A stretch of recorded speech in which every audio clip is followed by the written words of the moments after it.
Hey everybody, welcome to Pop Culture Philosophers. I'm Rockin' RobbieBillz, and it's time for the weekly comic book review.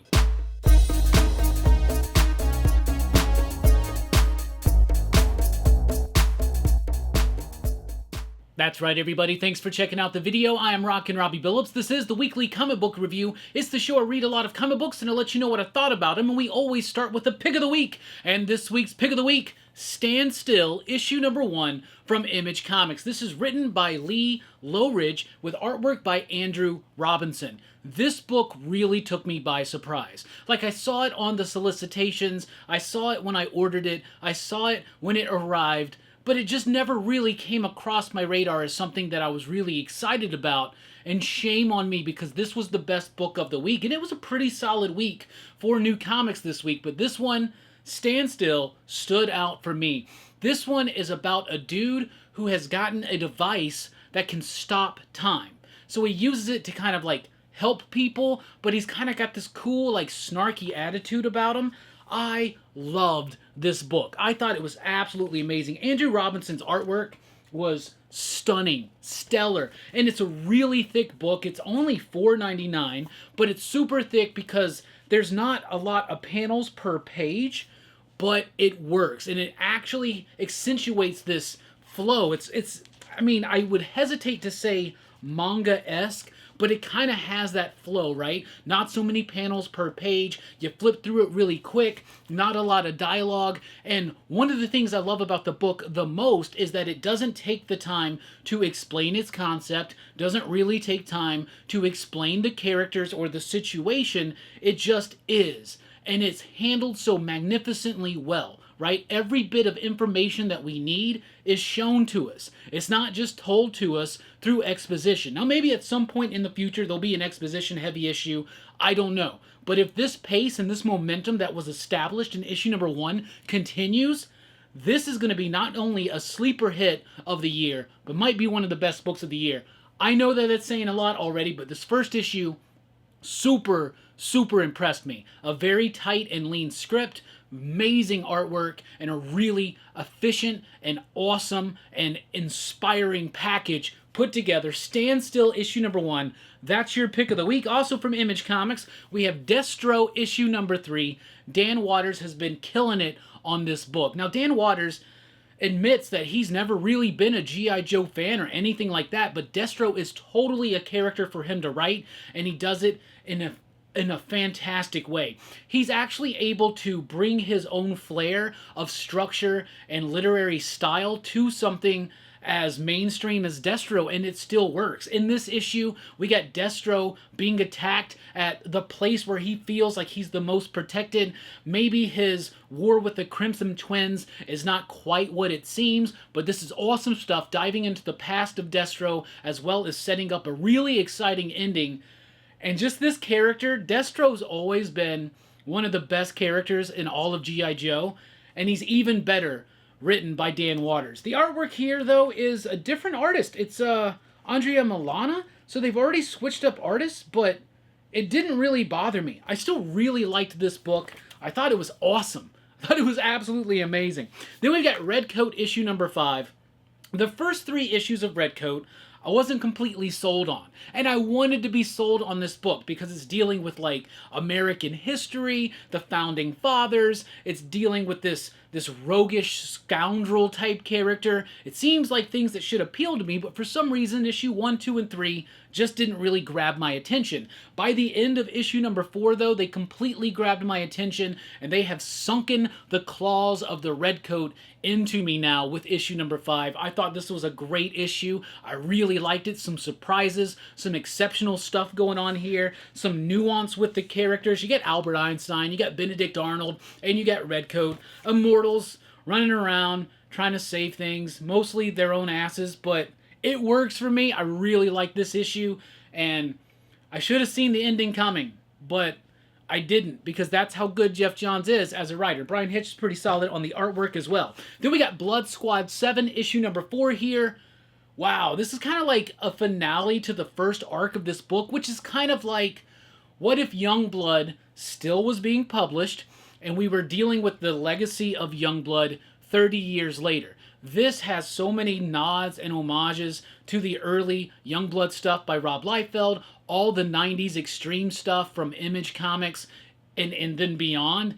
It works, and it works so freaking well. The book is fun, and it has this sense of scale and scope, and all of like the political maneuvering. That's really fascinating. Youngblood was always a great concept. Joe Casey has taken that concept, elevated it, and moved it into today, and it works so freaking well. Basically, there's a new team of Blood Squad 7, aka Youngblood, but we can't say Youngblood. I can say Youngblood. They can't say Youngblood. Anyway, a new team of Blood Squad 7. There's a new character who's a legacy character. He's gone off his rocker, and now the first mission of this new Blood Squad 7 is to take out one of their own. Really exciting stuff, and a really great conclusion and setup for what's to come. Alright, then we got Witchblade here with issue number 2.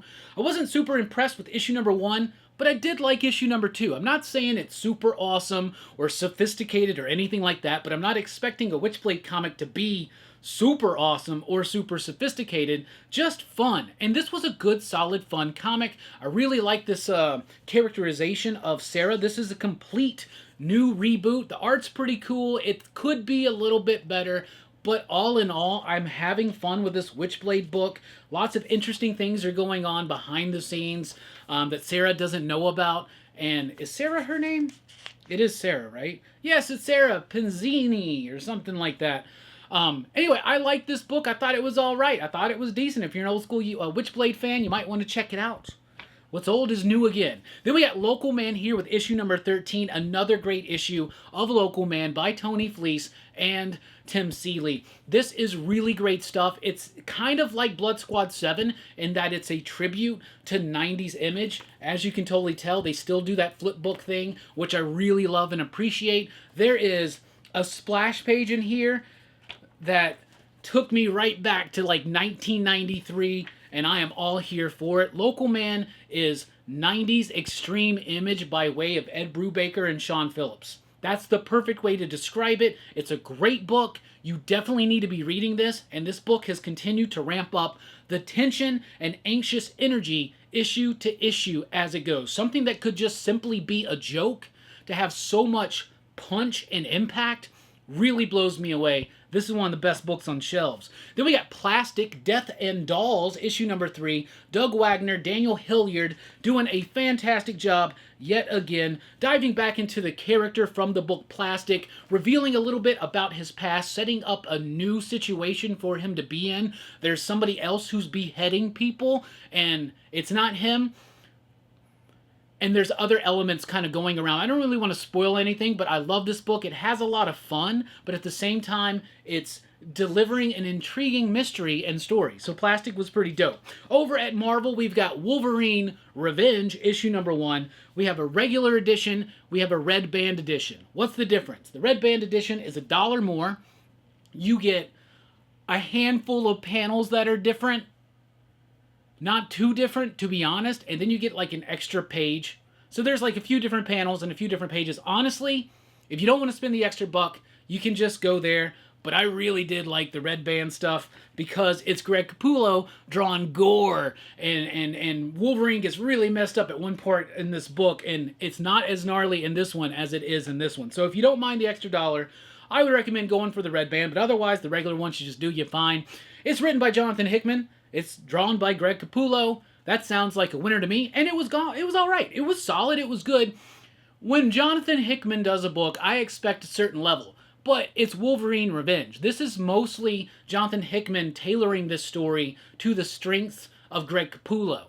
So the artwork is fantastic. It's got characters that we know and love, like Sabretooth, Omega Red. You got Captain America. You got Nick Fury. You got bunches of cool stuff in here. Great artwork from Greg Capullo. Still at the top of his game. The basic premise is this, and this is set outside of continuity, but there has been an electromagnetic pulse that has pretty much wiped out all of the power in the world. Wolverine's down in the Savage Land. He gets picked up by Nick Fury to go on a mission with Cap and a few others to try to take a device from the Russians that can help reignite the power in the Western Hemisphere, but they ain't having it.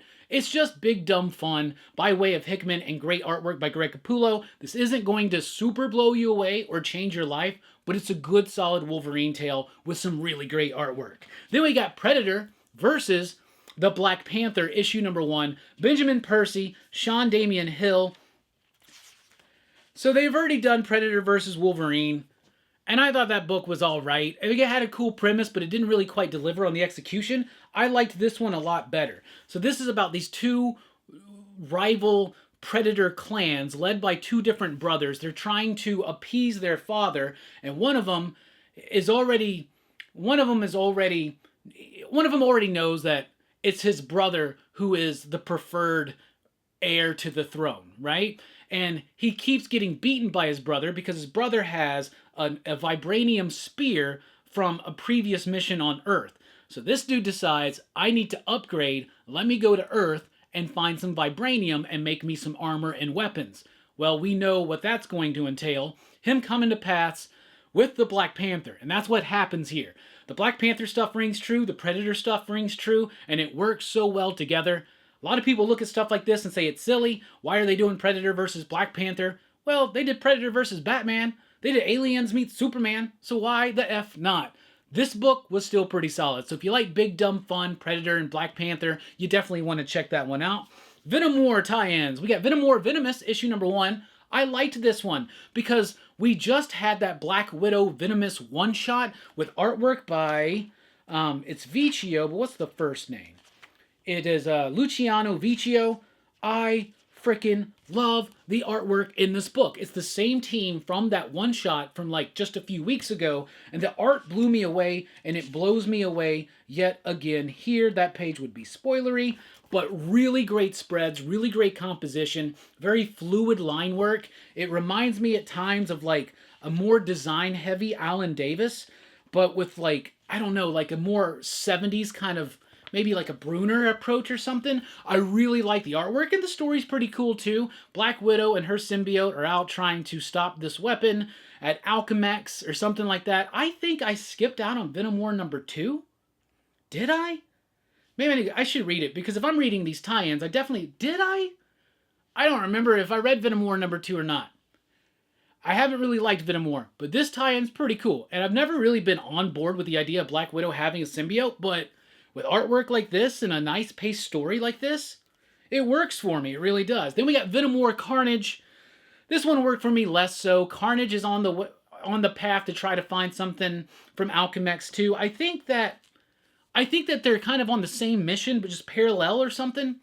I don't know. I was a little bit lost and confused. Now, I didn't read Torun Grunbeck's Carnage run. It feels like this is spinning right out of that, so if you were following that and you want to see that story continue, definitely check this out. But as a tie-in, it just didn't really work for me. It didn't feel like super connected, but maybe it does on the peripheral. I'm having trouble remembering Venom War number 2. Maybe I didn't read it? Did I read it?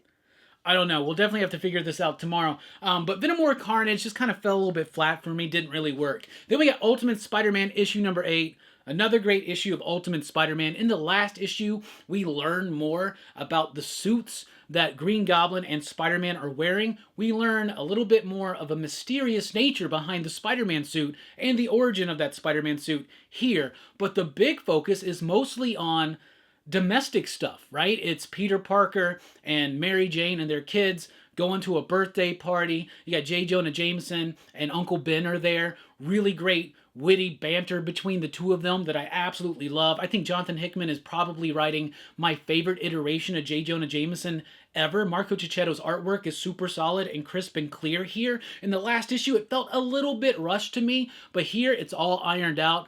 I loved this issue. And then at the end, you get introduced to the ultimate Sinister Six. And it's pretty freaking cool, and I cannot wait to see where this story develops and how it all happens, because this was just awesome. Phoenix issue number 2 is here. I didn't really like issue number 1, but I decided to give issue number 2 a shot, and I'm glad I did, because I did like issue number 2. So Jean, with the power of the Phoenix, she is now off-world, out in the cosmos, trying to do good and help people out there, maybe in part to kind of maybe to kind of make up for all the damage that the Phoenix has done in the past. A lot of people still don't trust her, but as of events of the first issue, there is a new threat looming on the horizon, and as that's developing and bubbling up, Phoenix has to wind up going up against the Black Order, and she also teams up with Corsair, her father-in-law. And I like the character of Corsair, and I like the personification here. Stephanie Phillips did a really great job with issue number 2. Art's pretty solid as well. I thought this was a winner. So that was very surprising. Ghost Rider Final Vengeance issue number 6. Surprising to me that I've read all 6 issues of this series and enjoyed it. It's just big dumb fun. You're going to find that. Like, that's something that Marvel, to me, has been lacking, has been the sense of fun. Superhero comics should be fun for the most part, right?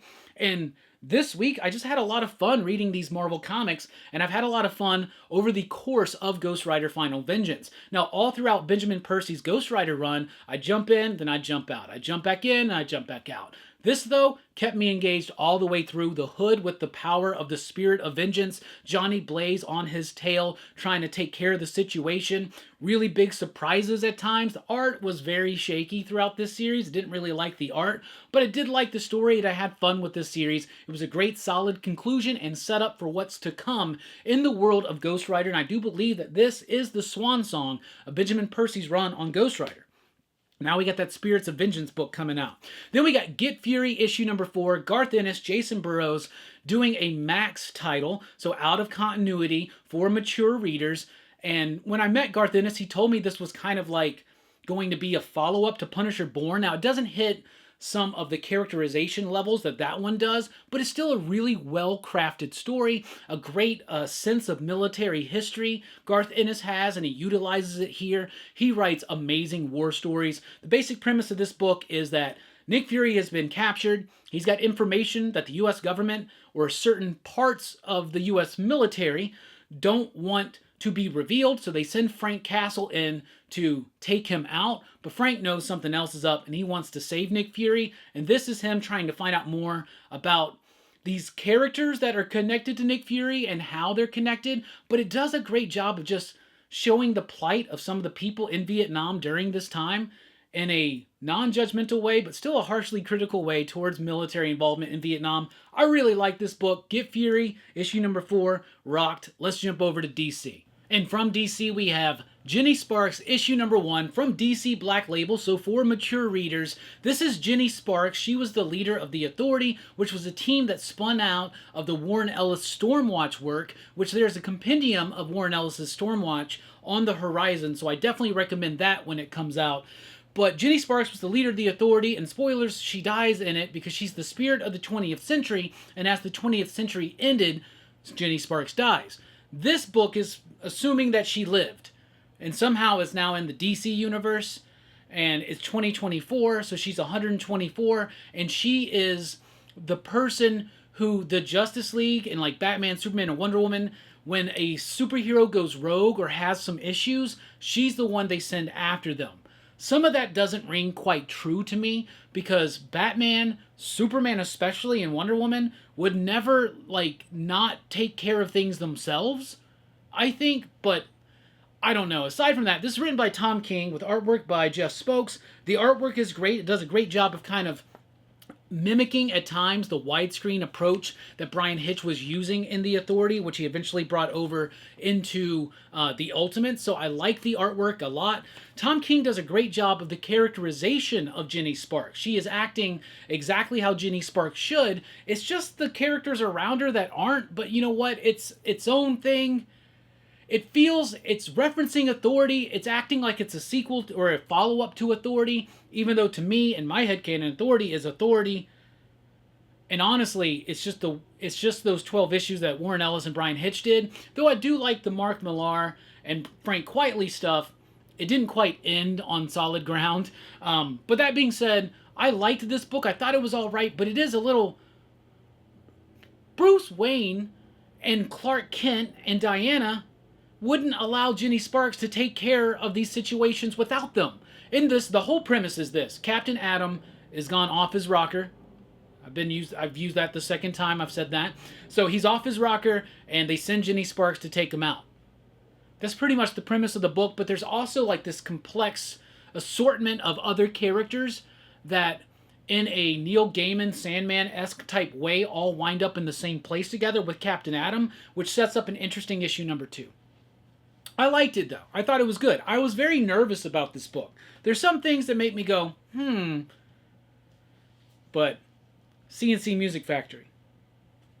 Who remembers that? Anyway, Superman number 17 is here with an Absolute Power tie-in that was really solid. Josh Williamson's doing a great job with Superman books. You got Jamal Campbell on the artwork. Superman is bumming around with Zatanna, trying to figure out how to reignite the magic that has been stolen from certain characters like Zatanna. Also continuing to delve into the subplots that have been laid around in the pages of Superman. So dealing with the fact that Lex Luthor has amnesia right now. But really great artwork, just a really great story. DC, for the most part, has been killing it with their Absolute Power tie-in. Superman number 17 is no exception. Then we've got Wonder Woman number 12. This is an Absolute Power tie-in, so was issue number 11, and I've been liking the Tom King Wonder Woman run. I wasn't quite sold on it at first, but I really feel like it's strengthened up, and it's really interesting. So to see that story get pushed aside for some tie-ins to an event, it just makes me roll my eyes, and it's silly. However, it does give Daniel Samperi like the break I guess he needs to really get ready for that last act of this story. That being said, I did not like the tie-in of Wonder Woman number 11. But I do like the tie-in of Wonder Woman number 12, because it's Diana and Damian Wayne on a mission together to find out where Amanda Waller's hidden base is. And to find out, they have to torture information out of Captain Boomerang. And Damian has his ideas on how that needs to happen. Diana has her ideas on how that needs to happen. And just the two of them together, and this is not a pairing that you see very often. And one of the writer's tricks is sometimes you want to take two characters that don't get a lot of time together and put them together and see what happens. And that's what's being done here, and it works. It works so well. I had a lot of fun with this issue. I thought it was light. I thought it was interesting, and I thought that the way that Diana and Damian worked together and didn't work together was spot on. 100%. I really liked this issue. It's got artwork by Tony Daniel. Tony Daniel's artwork's pretty solid. It's pretty cool. So there you go. Then we got Batman Superman World's Finest, issue number 30. No Dan Mora. I do believe he's off this title because all the solicitations for the upcoming issues that I have found don't have him on there, though we just had Justice League Unlimited announced, written by Mark Waid with artwork by Dan Mora. So that's going to be their new flagship Justice League book, post Absolute Power. And that's what you do. You get your biggest artist on your biggest book, your flagship book. That's what you need to do. We haven't had a Justice League book have that level of talent and commitment to it since Scott Snyder and Jorge Jimenez on Justice League. I loved their Justice League run. So I'm excited for that. But World's Finest, issue number 30, has Gleb Mikhelnoff, or Melnikov, doing the artwork, and it's pretty solid. I don't usually always vibe with his artwork, but it works for me here. This is a nice one-and-done story, kind of like an old-school kind of feel, where it's the first mission that Batman, Superman, and Wonder Woman do together, and Robin's there as well. So there is a murder on Themyscira, which hasn't happened in who knows how long, so Diana convinces her mother to allow Bruce and Clark and Dick to come to the island to help them solve it. It's a very simple one-and-done story that was very satisfying, that reminded me of what I loved about superhero comics when I was a kid. I would just read them, and I would be into them, and I just loved the sense of fun and even the self-contained nature of certain stories, and it works so well. World's Finest has been really good. A classic approach with a new school feel. That's what's been going on there. Then we got Nightwing issue 117, the penultimate issue of Tom Taylor and Bruno Redondo's run. This was a great issue. So Nightwing, something has caused him to be fearful of leaping and jumping. He can't do that kind of stuff anymore. He's been set up by Heartless so that people think that he's a villain, Dick Grayson in particular, and he's gone off on his own to try to be, in a way, retrained by Deadman. And that's what the majority of this issue is. This is the hero finally overcoming. This is Nightwing getting over it and rising up to the challenge. Meanwhile, Bruce is pretending to be Nightwing so that people still know that Nightwing is out there protecting Bloodhaven. And it works. It works so well. The art is super crisp and tight and clean and a great sense of motion and movement throughout the page. It's not like super tricksy like some of the issues that Nightwing has been. And Bruno Redondo's really good at innovative techniques to tell a story. But you don't always need to do that. Sometimes you just need to put your feet on the ground, your pen to the paper, and just draw an awesome told story. And that's what he's doing here. This was a fantastic issue of Nightwing that got me really pumped up for the final issue of the run. Then we've got Green Lantern War Journal issue number 12. That's my boy Mark Spears doing that cover there. And we're going to give this the cover of the week. This, to me, is the best work I've seen on a comic book cover from Mark Spears. Seriously, Mark, you knocked this one out of the park. Everybody at the shop is hyped for it. I've seen people online hyped for it. This is going to be a lot of people's cover of the week and contender for cover of the year. What about the issue, though? It's Philip Kennedy Johnson's last issue of Green Lantern War Journal, and it brings everything to a very satisfying close. All of the mythology that's being played with here, it all gets wrapped up perfectly. The villainous threat here that's been insanely awesome, it all gets perfectly wrapped up here. And all the personal human drama and emotion, it all gets perfectly wrapped up here. Philip Kennedy Johnson did a great job of getting into the character of John Stewart, his family, so his personal side and his professional side with the Green Lantern Corps. Really great stuff and a very solid and powerful ending. It's going to be sad to see that book go. Then we've got Dark Knights of Steel Allwinter issue number 2.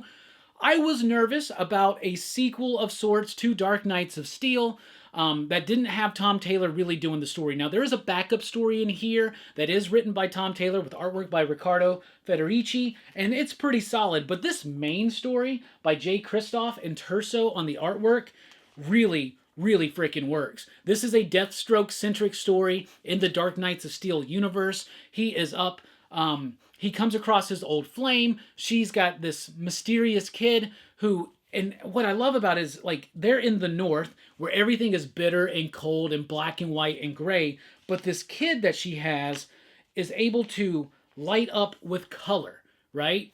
And it's an interesting, it's something, it's an anomaly, you know, obviously to them in the story, but I like how they're using the color with him and how it works. I really like this story. I really like this artwork. It is a more barbaric and violent and gnarly take on the Dark Knights of Steel than what we got before, which was pretty cool too. But this is a really great follow-up that definitely earns itself on its spot on the shelf, one can say. From Dark Horse Comics, we have Patra, issue number 1 of 4. James Robinson is going to be launching, well, he is launching now here officially with Patra, like an imprint of comic books over at Dark Horse. We haven't really seen a lot of work from James Robinson. James Robinson, if you want to read great stuff by James Robinson, read his Starman run and read The Golden Age, which has been repackaged, I think, as JSA The Golden Age. Get a hold of that, read it, let me know what you think, and definitely dive into Starman if you can. There are a couple of compendiums that DC has released that gives you the whole thing in just two $60 chunks. Pretty cool, paperback and all that. Patra is about a young girl whose family has just been brutally and horrifically murdered by a serial killer, right? And now she kind of is dealing with a little bit of amnesia, and at times she winds up with this slasher mask on and a weapon in her hand, so she's got a killer after her, and there's something going on inside of her, something supernatural, where she's going to be able to fight this dude. This first issue is mostly just setup, but let me tell you something. Scott Collins did the artwork here, and the artwork is amazing. It's some of the best Scott Collins artwork I've ever seen. It's a little bit of a rougher style than we're typically used to from him. I'm mostly thinking of his Flash work with Jeff Johns back in the day, but man, the art in here was very impressive, and I really liked the story and how everything was set up. I'm very excited to see what happens in issue number 2. Also from Dark Horse, we have Nightclub 2, issue number 1, so the second volume of Nightclub. This is basically 3 teenage vampires who decide to be superheroes, and they monetize their superheroing by posting videos on YouTube and TikTok and stuff like that, right? But one of them has left because he's got a crush on one of them. The other two started dating. he decided to leave. He's using his vampiric powers now to make a name for himself, to be a star basketball player, to try to rise up. There's a big villain that they're all against, and then certain things happen in the story that reveal at the end that really set up an interesting story. I liked the first Nightclub a lot, and I'm really liking the first issue of the second volume. Definitely something to check out. Then we've got Paranoid Gardens, issue number 2, a new book from Gerard Way and Sean Simon and Chris Weston and Dave Stewart. An absolutely amazing and stellar creative team. I'm still confused. When I read issue number 1, I was like, I like the book. I really can't explain it. It's about like an asylum, mental hospital type thing with all of these weird entities and creatures. There's like a superhero who's gone off his rocker. He's there. There's a woman who's trying to piece together this mystery. The guy who's in charge of this place is acting super weird. There's a lot of things here that aren't quite clicking to make sense, but I trust Gerard Way and Sean Simon, and I know that over the course of the series, it's probably going to get weirder and more wonky and more wild and wacky, and I'm all here for it because it's Gerard Way, and I'm going to read it, and I'm going to enjoy it. Plus, it's Chris Weston, and I haven't seen art from Chris Weston in quite a while. Really nice, complex, detailed artwork that's super clean at the same time. Paranoid Gardens, issue number 2. Then we've got Usagi Yojimbo, The Crow, issue number 5, the final issue of the series, and it ends in a bloodbath, y'all. This is absolutely stellar stuff. Stan Sakai's been doing this for over 40 years. If you've never read Usagi Yojimbo, seriously, you can jump in at any miniseries and just follow along. You don't have to go back and read 40 years of this book to appreciate what's going on. I mean, it's not so much about where this character has been, what he's gone through. I mean, there's elements of that, obviously, but it's also just about the level of sophisticated craft that Stan Sakai brings to every line mark, to every letter, to everything that he does. He is absolutely one of the best in the industry, and his name needs to be up there with people like Frank Miller, and people like Alan Moore, and Neil Gaiman, and people like John Buscema and Jack Kirby even. I mean, Stan Sakai, he's one of the GOATs. He's right up there along with the rest of the GOATs. You know what I'm saying? So, seriously, read Usagi Yojimbo, y'all. Do me a favor. From Titan, we have Huge Detective, issue number 1. I almost didn't pick this one up because I was like, is this based on a video game or something? It's not. This is a really cool concept of the story, and I'm really glad I did read it. The artwork is really good, too. The artwork's by Magenta King. I liked this book. Okay, so the concept is one day these giants arose in Australia. They're called the Huge, right? And they made a pact with humanity that they could take over Australia and humanity would leave them alone, but they've become a transportation means for the humans. So like one of these giants will have like a hotel on his back. People will pop up in there. He'll walk across the ocean and drop them off. It's a really cool concept. And then there's a murder by a guy who thinks he's a Huge, but he's a normal guy, and he will only give information to a Huge. So they have to bring a Huge to the human world, and they don't usually do that. And the Huge, the giant, it's so weird calling him the Huge, but the Huge, he's there because there are 2 huge giants missing, and he's hoping that this will shed some light on that. Really interesting story, really cool characters, and a really great mysterious package all put together that was quite engaging and enthralling and compelling to me. So I really like it. Huge Detective, that's your sleeper hit of the week. Something Crawled Out, issue number 1 is out from Vault Comics. This was a great issue too. Written by Sun M with Mad Cursed on the art. This is about a woman who has a friend, and she refers to the friend as a devil. And it seems like he has the ability to tell people to do something, and then they have to do it. But then it kind of veers away from that, and it just gets into the slice of life nature of this story. A lot of people in the town don't trust him. They don't understand why she is still friends with him years later. You know, they think that she could do better as with friends or something like that.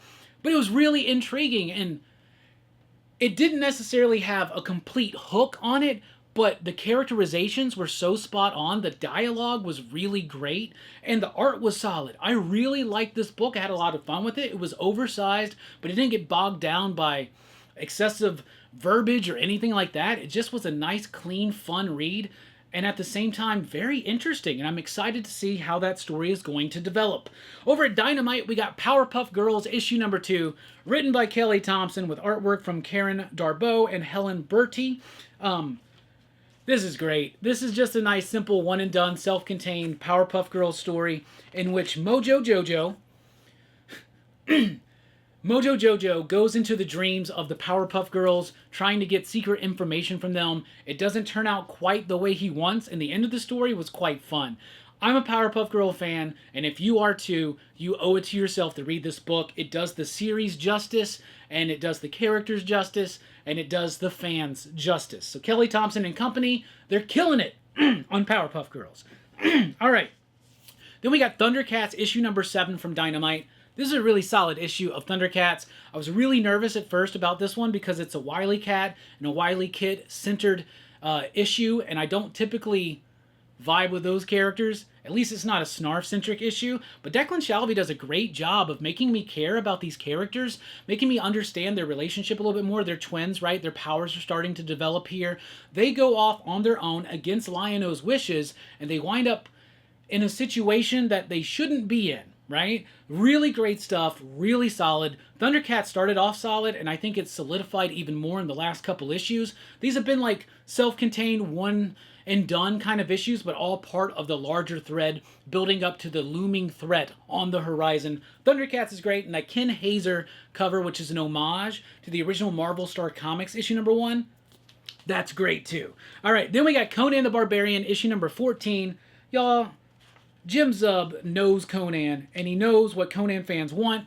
We want Conan being badass. We want violence. We want hot women. We want all kinds of cool sword and sorcery stuff. And this has been the Conan book that has kept me engaged the longest. For 14 issues, I'm still digging it. So I believe this character is the Frost Giant's daughter. And, excuse me, I got a frog in my throat. So she's kind of like spying on Conan as he comes across these northerners, like supreme northerners. He's out there in the bitter cold. He comes across these dudes. They start fighting. Then they're like, why don't you join up with us? Then they have to go to war. Conan rides with them. She looks at him and she's kind of like, I kind of like that dude. I think I want to dig in. You know what I'm saying? Conan the Barbarian, really cool, solid stuff. Seriously. I've never been as engaged with a Conan book for as long as I have been here. Jim Zub and company are doing an absolutely fantastic job there. Then we have Epitaphs from the Abyss, issue number 2, new EC comic, right? Published by Oni Press. I thought the first issue was all right, but the stories didn't quite hit me with the punch, and the artwork was lacking for me. Here, the artwork is a lot better. The stories still lack a little bit of punch. Some of them seem a little too just trite or whatever, but at the same time, a lot of the stories in EC back in the day were kind of simple and trite stories, but they still delivered impactful endings and punchy endings, and that's still kind of lacking here. But the art is a lot better. First story art is by Klaus Janson. I'm a big Klaus Janson fan. I think the coloring there is super solid. The second story has Tyler Crook. Yeah, the second story is Tyler Crook. That was my favorite story right there out of the bunch. And then the last story is written by Jason Aaron with Jorge Fornes on the artwork. And that was a pretty solid story too. Actually, now that I think about it, the first story was just okay, but I liked the art. The second story was pretty solid, and the third story is pretty solid too. Actually, this was a better issue than the first one. I just convinced myself of that. Also, at the back here, we got, and I didn't even know this yet, I somehow missed this news, 2 new EC books on the horizon, Shiver Suspense Stories and Cruel Kingdom. So, excited to check those out. But Epitaphs from the Abyss, issue number 2, was better than issue number 1. Alright, also, some trades I want to point out. From DC, we got Rick Veitch, Swamp Thing. That's right. It's been impossible for them to collect this stuff for some reason. I think there's a beef going on with Veitch and DC over an unpublished story, a story they refuse to publish, something like that. Hopefully that's all clear now, and maybe we'll even get that story. That'd be cool, because this is the run that follows up Alan Moore's Swamp Thing run, and I've never really read it. I've read bits and pieces with certain issues I could find over the years, but I've never read the whole thing in its entirety, and now I get to start it by reading Swamp Thing by Rick Veitch, Book 1. It's here.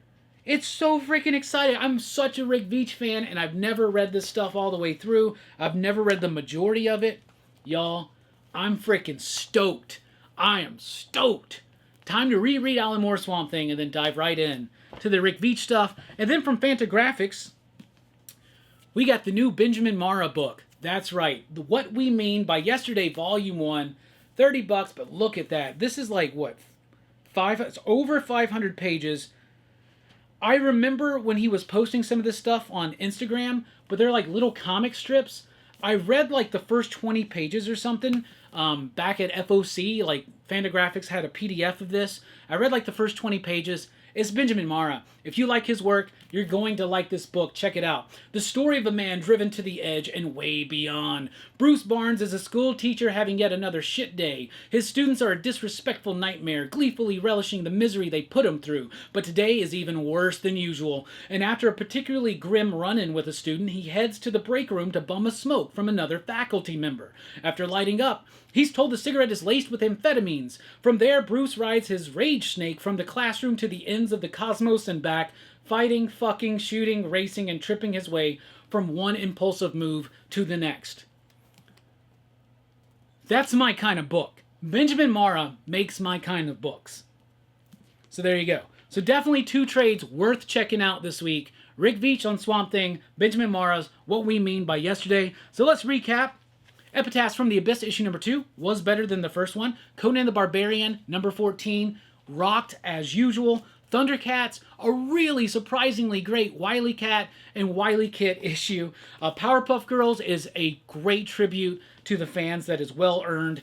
Something Crawled Out was a really exciting book with great characterizations and great dialogue. Huge Detective really surprised me. Great concept, interesting art, and a really compelling story. Usagi Yojimbo, Stan Sakai is one of the GOATs. Paranoid Gardens, I don't get it, but I don't care. I love it. So there you go. Nightclub 2 started off with even more momentum than the first volume did. Patra, James Robinson is back, and so is Scott Collins. This book was pretty interesting. Dark Knights of Steel Allwinter.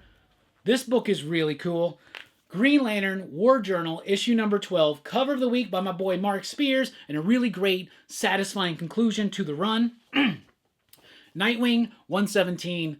Really solid stuff. In the penultimate issue of Tom Taylor and Bruno Redondo's run, Batman Superman World's Finest, the first mission of Wonder Woman, Batman, Superman, and Robin all together, and is a really great self-contained, classic vibing type story. Wonder Woman number 12, Damian and Diana on a mission together as an Absolute Power tie-in, and it really works. Superman 17, Josh Williamson's been killing it in the pages of Superman. Jenny Sparks, there's some things that bothered me about it, but for the most part, I did like that book. Get Fury, Garth Ennis knows Fury, and he knows Frank Castle, and he's doing both in the pages of that book. Ghost Rider Final Vengeance. I really liked this big, dumb, fun book, even though I didn't really like the artwork. Phoenix number 2 really surprised me, and I thought was miles above where we were with issue number 1. Ultimate Spider-Man number 8 continues to slap. Well, Venom War Carnage didn't work for me, but Venom War Venomous really did, especially because of the artwork. Predator vs. Black Panther. I had more fun with this one than the Wolverine vs. Predator. Wolverine Revenge. It's kind of unnecessary to get the red band one unless you just really want to. It's not going to change your life, but it's Greg Capullo doing what Greg Capullo does, and Jonathan Hickman's letting him cook. Plastic continues to be irreverent and fun. Local Man continues to be one of the best books on the shelves. Witchblade was an improvement from issue number 1, but I wouldn't say it's great. But I had fun with that issue. Blood Squad 7, number 4, though. What if Youngblood was around today dealing with their legacy 30 years after the fact? Joe Casey's killing it. By the way, Joe Casey, we were going to have a conversation on Friday. Some stuff came up. We had to move it this Friday, 2 p.m. Central Time. Join me as we invite Joe Casey back on to have a chat. Redcoat number 5 has really solidified as a solid book that I'm really enjoying. Destro, a perfect character for Dan Waters to write, and he's actually bringing his flair and style into it. But Standstill number 1 is the pick of the week. This book really shocked me, took me by surprise, was not really on my radar. Lee Lowridge does a great job with the story of not dumbing it down for the reader, letting the reader actually figure out what's going on by the actions of the characters, not by just them telling us what's going on. And the artwork by Andrew Robinson was super, super top-notch. Really, really like this book. And, in case you were wondering, smell of the week. Every Image book gets the smell of the week. They all smell the same. They all sound like great comics made by people who give a shit. That's what it smells like. They smell amazing. Anyway, that's what I read, that's what I thought, that's what I'm digging. What are you reading? What are you thinking? What are you digging? Let us know in the comments down below. Thank you so much for checking out the video. Be sure to like, share, and subscribe. And join us over at patreon.com/PCP if you want to help support the channel. I've been rocking Robbie Billups. Thanks for rocking with us. Station. Keep on reading. Pop, pop. Boom!